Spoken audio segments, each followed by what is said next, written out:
అది జాతీయ party Bharatiya Janata party కేంద్రంలో అధికారంలో ఉంది ఎన్డీఏ.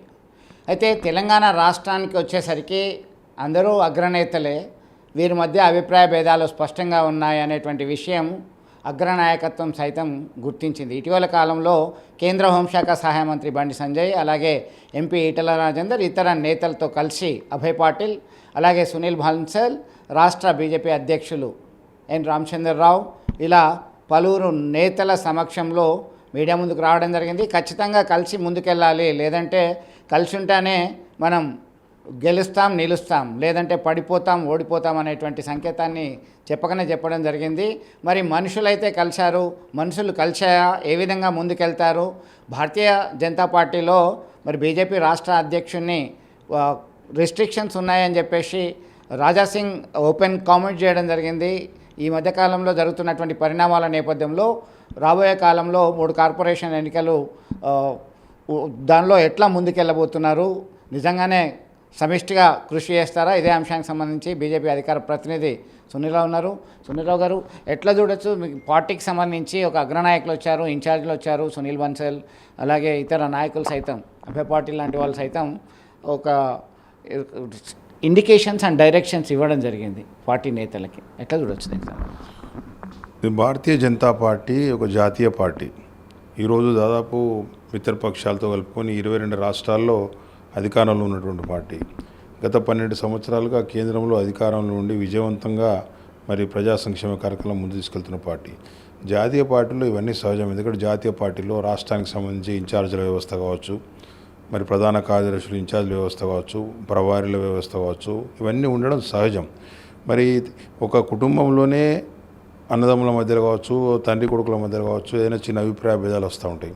అటువంటి ఇంత పెద్ద పార్టీలో మళ్ళీ తెలంగాణలో మరి దాదాపుగా 8 పార్లమెంట్ స్థానాలు గెలిచినటువంటి పార్టీ, దాదాపుగా సగానికి సగం పార్లమెంట్ స్థానాలు గెలుచుకొని మరి తెలంగాణ ప్రజల యొక్క మద్దతును పొందినటువంటి పార్టీ. రాబోయే రోజుల్లో మరి తెలంగాణలో అధికారం చేజిక్కించుకొని డబుల్ ఇంజన్ సర్కార్ తేవాలని ఆశిస్తున్నటువంటి పార్టీ. కాబట్టి ఇవన్నీ సహజం. ఇవన్నీ మా అభయ్ పాటిల్ గారు కావచ్చు, సునీల్ బన్సల్ గారు కావచ్చు, వీళ్ళందరూ కూడా పార్టీ ఏ విధంగా ముందుకు తీసుకెళ్ళాలి, ఇంకా ఏ విధంగా బలోపేతం చేయాలి, కార్యక్షేత్రంలో ఏ విధంగా ముందుకు కురకాలనే ఆలోచనలో భాగంగా అందరి లీడర్ని కలుస్తూ ఉంటారు, అందరి లీడర్తో చర్చిస్తూ ఉంటారు, వారి అభిప్రాయాన్ని తెలుసుకుంటూ ఉంటారు, వారి అభిప్రాయాల ప్రకారం ఏ విధంగా ఇంకా ముందు తీసుకెళ్ళే ఆలోచన చేస్తూ ఉంటారు తప్పితే దీనిలో పెద్ద విశేషం ఏమి లేదని చెప్పి నేను అనుకుంటా ఉన్నాను. అంటే ఒక చర్చ అయితే జరుగుతుంది. మనుషులు కలిశాయా లేదా, ఎట్లా ముందుకెళ్ళబోతున్నారు? గతంలో ఉన్నటువంటి పరిస్థితిని ఒకసారి మనం పర్యవేక్షణ చేసినట్టయితే అనేక డిఫరెన్సెస్ ఉన్నాయి. మీరు అన్నట్టుగా జాతీయ పార్టీలో అవన్నీ కూడా చిన్న చిన్న ఇష్యూస్ ఉంటాయి, కుటుంబంలోనే లేవు. కానీ రాబోయే కాలంలో ఇంకా ఎట్లా ముందుకెళ్ళేటువంటి అవకాశాలు ఉన్నాయి అని, ముందుకి సమిష్టిగా వెళ్ళే అవకాశం ఉందంటారా? ఇప్పుడు కొన్ని విభేదాలు పత్రికల సృష్టి వస్తుంది, కొన్ని విభేదాలు రకరకాల మీడియా సృష్టి ఉంటుంది. కానీ విభేదాలు ఉన్నాయా అనేది విషయం ఎవరికి తెలియదు. ఒకటి మేము అనుకోవడం, ఇద్దరు కూడా పార్టీకి ముఖ్య నాయకులే. ముఖ్యంగా బండి సంజయ్ కుమార్ గారు రాష్ట్ర బీజేపీ అధ్యక్షునిగా భారతీయ జనతా పార్టీని రాష్ట్రంలో ఒక రూతలు గుర్తించి మరి 4 సీట్లు ఉన్న జిహెచ్ఎంసీలో 48 సీట్ల వరకు కార్పొరేట్ వరకు కూడా తీసుకెళ్ళినటువంటి నాయకులు. మరి వారి నాయకత్వంలోనే ఇక్కడ దుబ్బాక కావచ్చు, అదేవిధంగా హుజరాబాద్ కావచ్చు, అన్ని చోట్ల కూడా ఘన విజయాలు సాధించినటువంటి పార్టీ. మరి ఇటువంటి పరిస్థితుల్లో మరి వారు ఒక గొప్ప నాయకుడిగా ఈరోజు కేంద్ర హోంశాఖ సహాయ మంత్రిగా ఉన్నారు. మరి అదే వైపు ఈటల రాజేందర్ గారు కూడా గతంలో ఇప్పటికి 6 సార్లు శాసనసభ్యుగా గెలిచి ఈరోజు మా పార్టీ పార్లమెంట్ సభ్యునిగా ఒక సీనియర్ నాయకునిగా ఉన్నమాట వాస్తవం.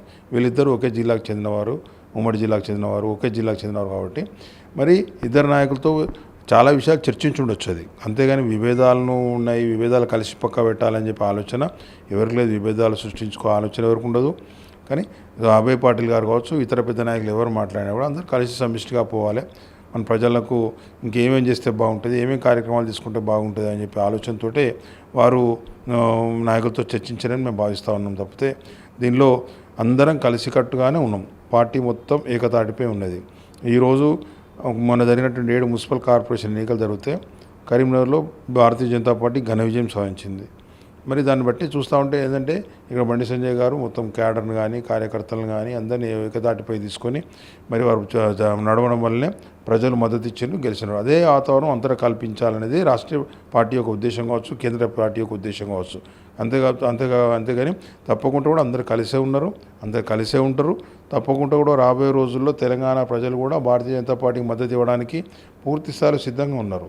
దానికి తగిన కార్యాచరణ, దానికి తగిన ప్రణాళిక, దానికి జరిగినటువంటి చర్యలు పార్టీ ప్రారంభించింది. కాబట్టి తప్పకుండా కూడా రాబోయే గ్రేటర్ హైదరాబాద్లో జరిగే 3 కార్పొరేషన్ల ఎన్నికలు కావచ్చు, వరంగల్లో జరిగే ఎన్నిక కావచ్చు, ఈ 4 కూడా భారతీయ జనతా పార్టీ బ్రహ్మాండమైన ప్రదర్శన చేసి ఏదైతే కుమ్మక్కు రాజకీయాలు కాంగ్రెస్ పార్టీ ఎంఏఎం చేస్తూ ఉన్నదో, ఎంఏఎం బీఆర్ఎస్ పార్టీ చేస్తూ ఉన్నదో, ఆ కుమ్మక్కు రాజకీయాలు ప్రజల దృష్టికి తీసుకెళ్ళి ఏ విధంగా అయితే ఒక కుట్రతోటి జిహెచ్ఎంసీని ఏ విధంగా విమర్శించారనే దాన్ని కూడా ప్రజల దృష్టికి తీసుకెళ్ళి తప్పకుండా కూడా ఈరోజు భారతీయ జనతా పార్టీ అధికారం ఇచ్చినట్టయితే కేంద్రం నుంచి ఏ విధంగా నిధులు వస్తూ ఉన్నాయి. ఈరోజు ఉదాహరణకు కరీంనగర్ మున్సిపాలిటీ దానికి సాక్ష్యం.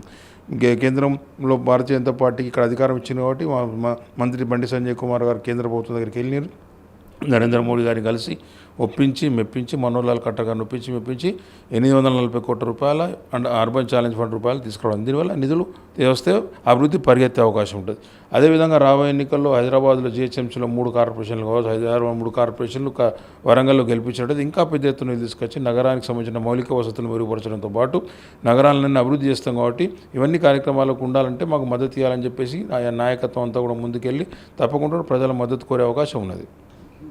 సో మొత్తం మీద ఒకవైపు డిఫరెన్సెస్ ఉన్నాయా లేదా అనేది పక్కన పెడితే ఇదంతా కూడా మీడియా చేసినటువంటి సృష్టి అనేటువంటి విషయాన్ని చెప్పడం జరిగింది. మొత్తం మీద గతంలో బండి సంజయ్ బీజేపీ రాష్ట్ర అధ్యక్షునిగా ఉన్నటువంటి సమయంలో 4 కార్పొరేటర్ పదవులు ఉంటే 48 వరకు విజయం సాధించడం జరిగింది.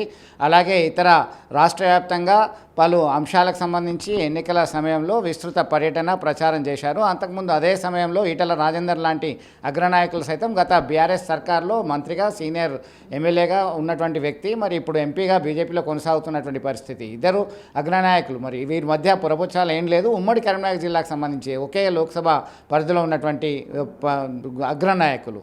అలాగే మరొక వైపు ధర్మపుర అరవింద్ కావచ్చు, ఇతర నాయకులంతా కూడా 4 ఎంపీలు ఉన్నటువంటి ప్లేస్లో 8 మంది ఎంపీలు ఆల్మోస్ట్ తెలంగాణ రాష్ట్రంలో 17 ఉంటే 8 ఎంపీ స్థానాలను కైవసం చేసుకున్నారు. రాబోయే కాలంలో 3 కార్పొరేషన్లు, అలాగే వరంగల్ కార్పొరేషన్ 3+1 4 కార్పొరేషన్లో పాగా వేయడానికి సిద్ధంగా ఉన్నాం. సమిష్టిగా కృషి చేయడానికి అంతా సిద్ధంగా ఉన్నాం. డబుల్ ఇంజన్ సర్కార్ ఉంది.